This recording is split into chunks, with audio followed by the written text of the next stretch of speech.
Vandana, I want to ask you if you want to touch on anything that Nikhil just spoke to, but also as the vice chair of the global board of directors at OWASP, I mean, were you there in the beginning to watch that organization grow? I mean, I'm very impressed. It's a massive global organization, similar to the Cloud Security Alliance that Jim Reavis, Jerry Archer, and Dave Cullinane started. They found a pain point that was powerful, and now look at you and look at them. What I will add to Nikhil is that Nikhil brought up the points that if we have the best of the people, we have the best of process, we have the best of technology, but if we don't have the right culture, we will never be able to prevail through. Another point is that to all of this, we need automation. And that's what the key behind DevSecOps. And that's what is the thing that I've been working on from past so many years. Like every company has a way of working, but if they don't have the right culture, they will never be able to prevail through what we have seen in the past and what the kind of attacks that we are seeing in the future. We will never be overcome that gap.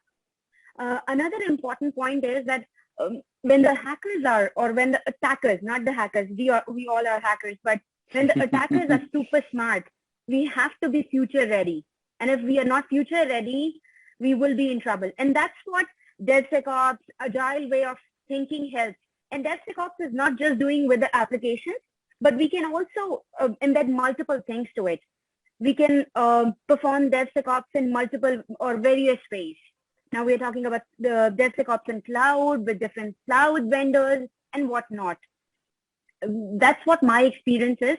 And when I talk about OWASP, it's been close to 9 years that I've been associated with OWASP, but it's a 20 years long organization because we will be celebrating 20 years, 20th anniversary this year in October.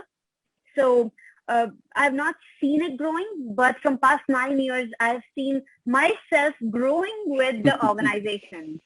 From being a volunteer to a leader in India, being part of the different committees, and then being on the global board. That was one big thing for me. And then how I got associated with the organization because of the vision and the way it was working towards software security and helping the organizations. That's what have been making me feel that, yes, this is the place where I feel I belong. This is where I can contribute to many things. There's always a room to grow. There's always a room to connect yourself. So much is there. Mm-hmm. And this area, as many as communities we bring in, it's not enough. Mm-hmm. But there is one thing that we all can do is we all can join hands together and can learn from each other and make sure, and then not just from the success, but from the failures. That's what important piece is here.